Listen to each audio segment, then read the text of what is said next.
খেতে কাজ করার সময় হারান দাদা একটি অদ্ভুত নীলচে পাথর খুঁজে পেলেন। বাড়িতে ফিরে কৌতূহলবশত পাথরটি কাঠের টেবিলের ওপর রাখতেই সেটি নিরেট সোনায় পরিণত হল। এই অলৌকিক কাণ্ড দেখে দাদার চোখে মুখে লোভের ঝিলিক ফুটে উঠল।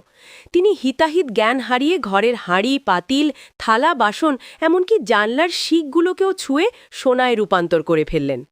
দাদি আড়াল থেকে সব দেখছিলেন। লোভে তার বুক দুরুদুরু করছিল। গভীর রাতে দাদা ঘুমিয়ে পড়লে দাদি চুপি চুপি পাথরটি হাতিয়ে নেন।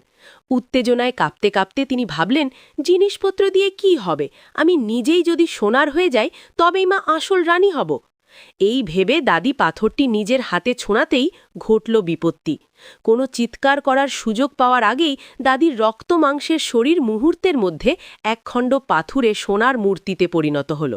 সকালে জেগে উঠে দাদা যখন নিজের প্রিয়তমা স্ত্রীকে সোনার পুতুল হয়ে দাঁড়িয়ে থাকতে দেখলেন, তখন কান্নার জন্য তার কোনো মানুষই আর অবশিষ্ট রইল না।